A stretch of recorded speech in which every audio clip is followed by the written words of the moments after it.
Hi, my name's Leonie Bolt, and I went from high school troublemaker and long-time backpacker to accidental entrepreneur.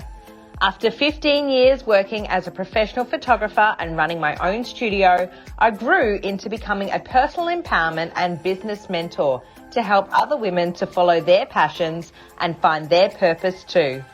I've learnt to pave my own way through life, and now I empower others to do the same, to break through their limiting beliefs and empower them to shine. Welcome to the Empowered to Shine podcast, where we dive deep into creating a life by your own design.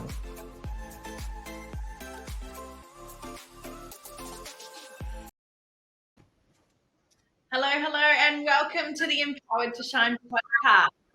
Our guest today is Kate Driver. Kate is a naturopath and a women's health coach, and she specialises in helping women through perimenopause. She empowers them to thrive through this season in a very natural way. And first and foremost, hi Kate, how are you? Hello. Good, thanks, Leonie. How are you? Great. Kate, can you let us know, before we dive into sort of what brought you to this point in your life, can you just explain to us a little bit about perimenopause, what it is? Because I know a lot of people probably haven't even heard of this. Yeah, you're right, actually, and it surprises me. But when I think about it, when I was, say, in my 20s and 30s, I probably didn't know what it was either. So I think it's fair enough. Until you get there, or you sort of think, what is going on? You sort of don't really know. So now perimenopause, or some people call it premenopause, it's actually the time before menopause. It's the transition that your body goes through, the hormone changes and lifestyle changes, and the body saying, oh my God, something's changing, my ovaries are shutting down. And that can be anywhere from, say, 2 years to 10 years before menopause. So we call it perimenopause, and that instead of premenopause, I suppose, because it's that, you know, it could be, like I said, 2 to 10 years. And it's that stage where women can get more symptoms that they do in menopause. And this is something a lot of people don't know. Perimenopause can actually be a lot worse than menopause. So it's usually when women say, oh my God, I think I'm going mad. I've lost my mind, and I feel moody all the time, and I can't remember things, and I feel like a different person. But they sometimes don't realise that it's actually the changes in hormones, the fluctuations in their progesterone and estrogen, and the changes in their body, and the ovaries shutting down and sending funny messages to the brain. And this just can make them firstly feel like I said, that they're going crazy, or they're losing the plot, losing their memory, they feel tired and can't concentrate. But then, other symptoms might happen, like with their menstrual cycle might go a bit crazy. So a lot of women might think, well, I don't really know what this is. Why is this happening?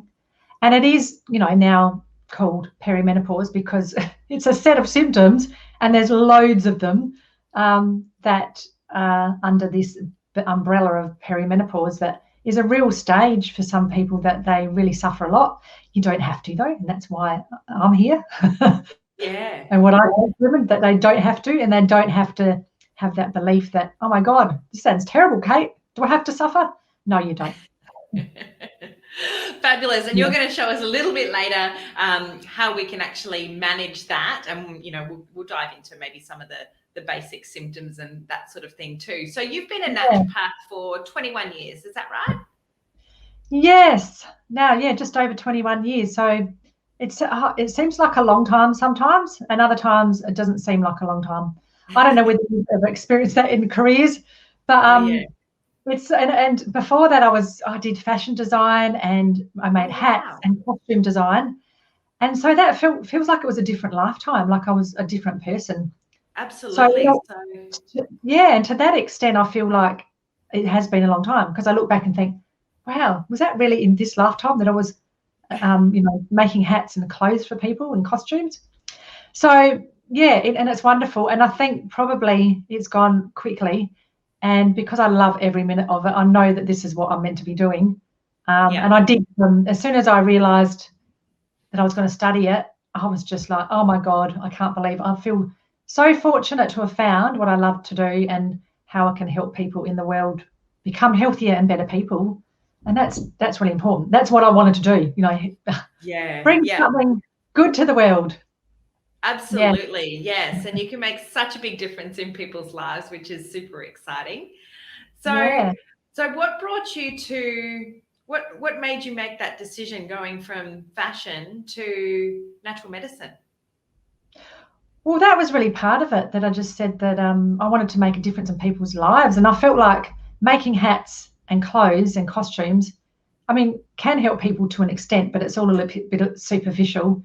It's all a And I bit thought, no, superficial. I want to make a big difference. And Yeah. so that's part of it. But really, I suppose also a big part of it was me suffering with my own health problems, including digestive health. And now look back, I realised it was adrenal and thyroid health. So I had a lot of anxiety and depression, but it was all stemming back to that, the gut health and the digestion. I suppose I was under the umbrella of irritable bowel syndrome back then. And, doctors didn't have any answers. I started seeing naturopaths and got great results. Like, seriously, I could not believe it. And until I saw a naturopath, I was just like, oh, this is terrible. Doctors would say, oh, look, you just have to deal with it. Eat more fiber, take an antidepressant, whatever silly things they said about 30 years ago. They might say that now too. And I got help from naturopaths, and I was like blown away, basically. My life turned around really quickly. And I was really inspired by a particular one, that a doctor and a naturopath. And she's at retirement age now, but she's still practicing in Adelaide. And she really inspired me too. And I just thought, and after talking to friends and doing lots of research and working out what I should be doing next, I thought, this is it. I think I've got to do this. And so, that, and the reason that I wanted to help people, and thought, well, if I can get help and I want to make a change in people's lives, people should know that there's so many other options than just seeing a doctor, and that they can do things naturally, because our bodies have the ability to heal themselves. And we must, understand that, because some people think it's out of their control and they can't do anything. And they can put all that control in the hand of their doctors and expect them to give them a magic pill. But all that does is suppress a symptom. And as naturopaths, we're all about finding out the cause. Why are you getting these digestive issues? Why are you getting perimenopausal symptoms?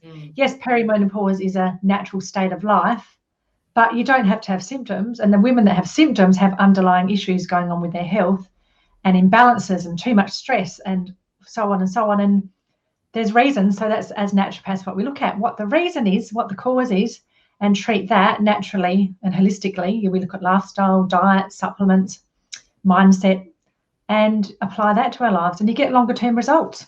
So that's it. Absolutely. Yeah. And that's the difference, isn't it? It's a holistic approach, and it's focusing on the symptoms and where they're coming from and how to fix it, as opposed to just blanketing it with a pill, like you said. Because I know even my husband went to the doctor one time because he had mouth ulcers, and he walked out with a script for Bonjela, which is the stuff they put on babies' gums.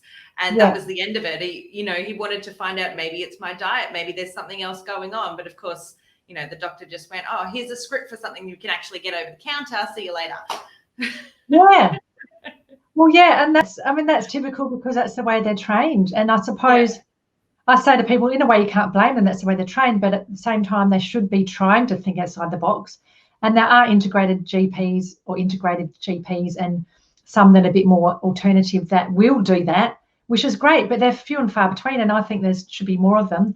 And if there is one near you, they're usually booked out for 6 months, because they're so popular, and they cost really large amounts of money to see them. But and that's the difference. And I suppose we get so much training with all aspects of health, and we know sometimes even a lot more about how the body functions. I mean, I'm amazed that I've even seen doctors in the past, because I've had my own fair share of thyroid issues, and some of them ask me, and they say, well, what is reverse T3? I've never heard of that. And I went to a clinic probably, I don't know, 10, 15 years ago to get mine checked, and talk to them about that. Can I have my reverse T3 tested? And this was a clinic I went to in my early 20s, so that's about 30 years ago. And the doctors there, all of them that I didn't speak to lots of them, but 2 or 3 of them that I saw there said, we don't know what reverse T3 is. What is it? So I actually taught them. Oh, wow. and talked about, okay, this reverse T3 is it's a hormone that is produced, or an enzyme, I should say. It's an enzyme that's produced when you have too much cortisol, which is one of your stress hormones, and it binds up your active thyroid hormone. So you can't just look at your active thyroid hormone T3 and assume that that's the normal level, especially when there's high stress, which there is in lots of people's lives. Because if you don't have reverse T3, you don't know that a lot of that's bound up and it's not being utilized properly in the body. Anyway, so that's just one example too. And that ulcer thing, I help people with ulcers a lot because they have the same issue. Like, my doctor hasn't really given me any, they keep coming back. And diet and gut related issues as well. Yeah. So let's swing back to the perimenopause.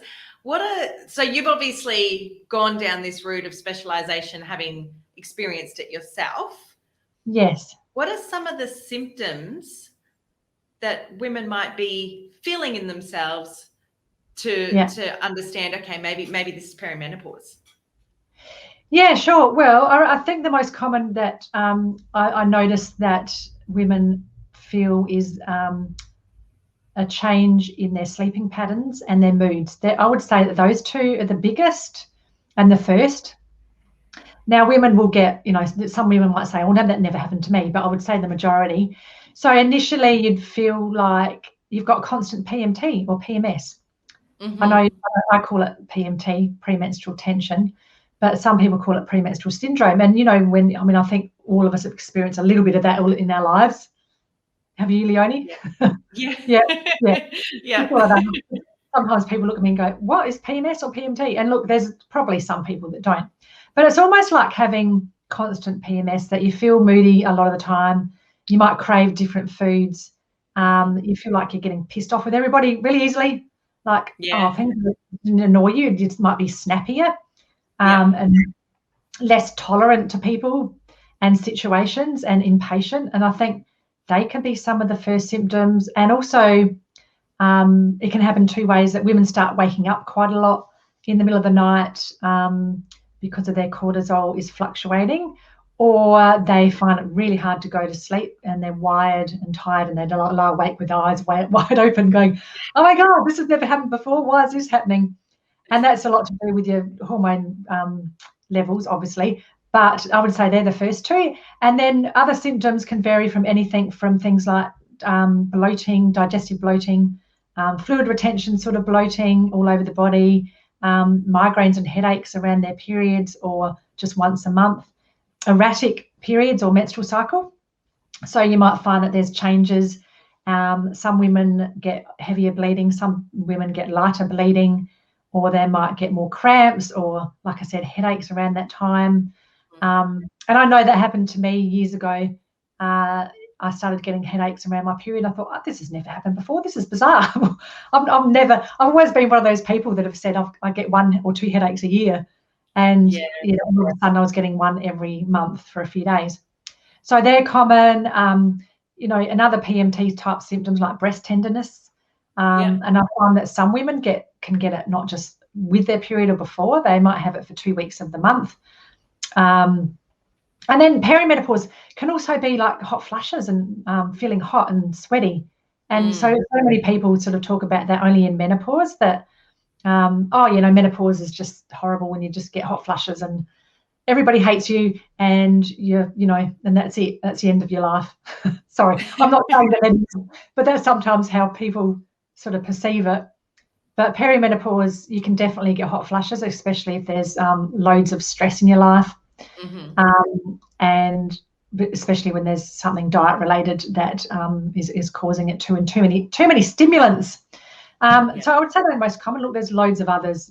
There's some people get more allergies and skin rashes and itching and crawling under the skin, depression, anxiety, and a feeling of overwhelm all the time. So I think there's varied. Some can be emotional and mental, and there's lots of body symptoms that can arise as well. Yeah, great. So what are some of the ways that you help your clients to manage these things? Because obviously mindset is a big part of it. You've got to support people emotionally. What are some of the things that you do with your clients to help them? Yeah. Well, yeah, a lot of it is the mindset, because that's really, firstly, one of the most important things. Like, as we age, we all get wiser, hopefully, and we realize that, our perception is what really matters. We can have all these things happening around us in our lives, but we can change our mind to perceive it differently if we want to, just in an instant, Yeah. and that's it.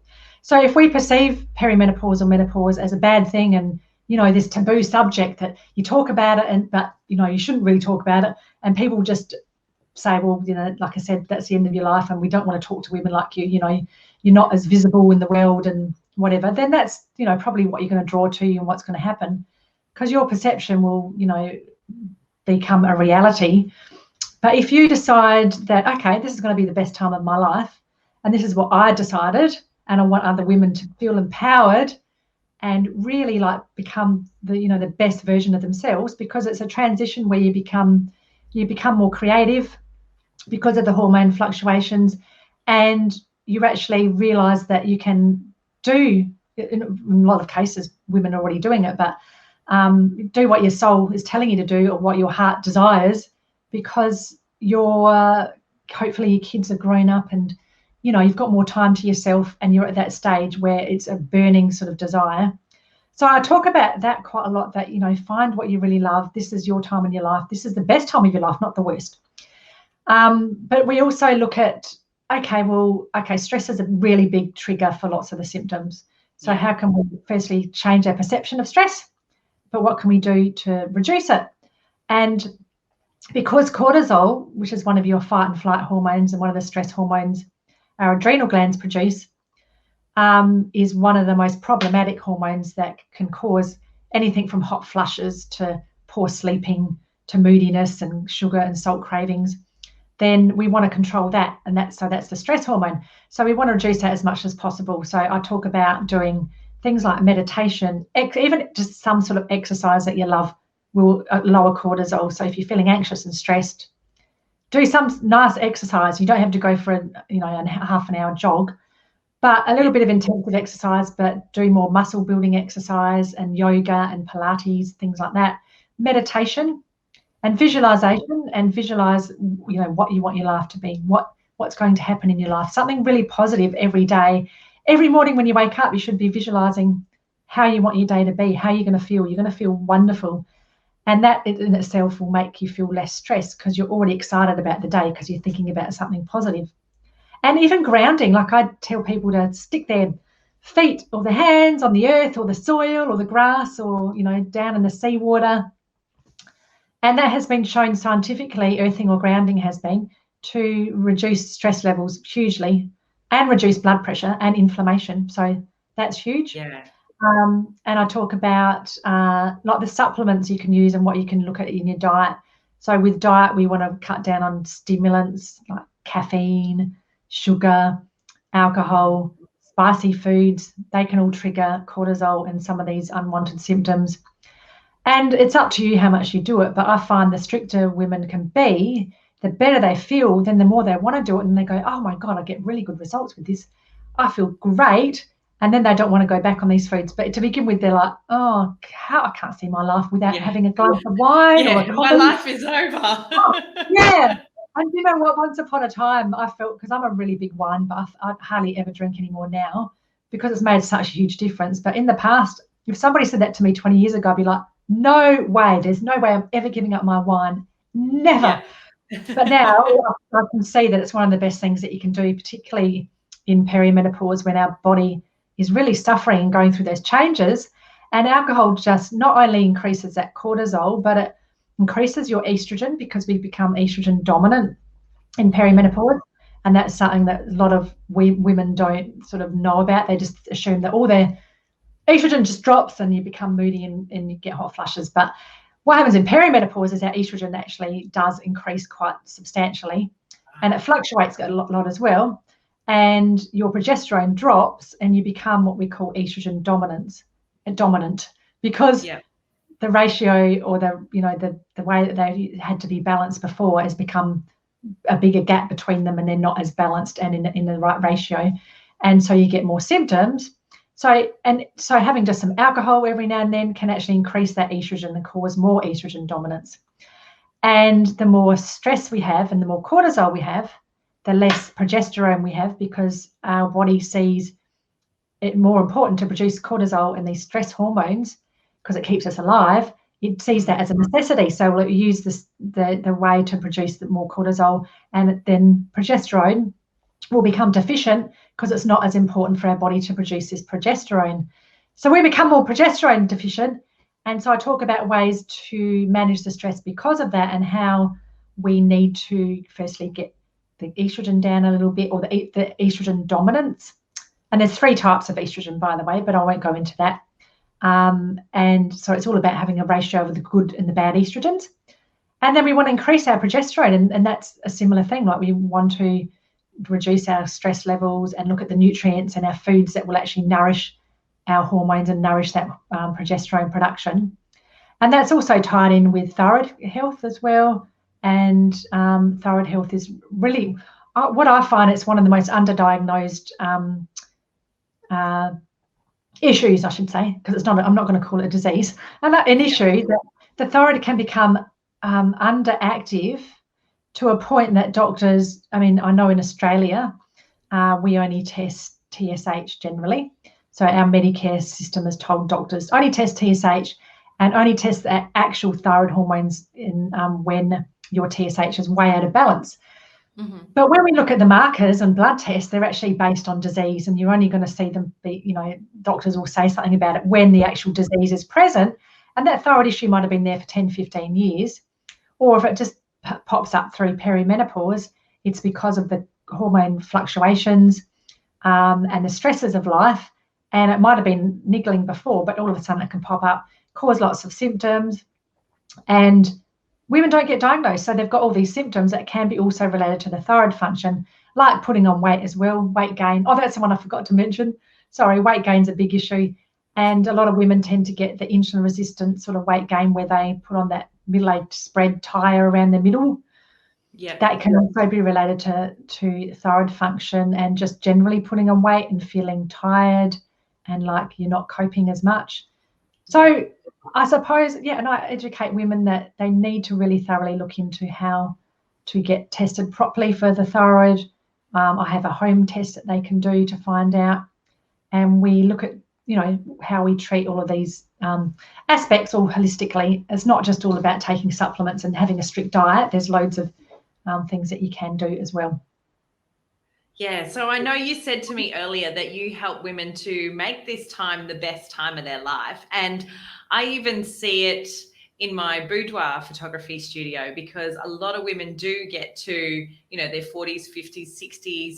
And we live in an age where everything is available to us. We can sort of change careers at 50 or 60. We can study new things. We can change trajectory of our life. We can start to tick those things off our bucket list. So I find that a lot of women at that age in their life, they're just starting to go, you know what? Why have I never done this for myself? Why have I never put myself first? Why haven't I ever ticked these things off my bucket list? Now's the time. Let's go. Yeah, it's great. And that's what I mean about empowering. It should be an empowering time of their lives. And I find that some women don't feel like that. They feel less confident. And actually that can be a big issue for a lot of women. They feel less confident, so they don't do anything for themselves. Yeah. And you were saying before, you feel like you're a bit less visible. I also think that it's that time when you sort of don't care anymore what anyone thinks of you. You kind of get to that point where you go, you know what?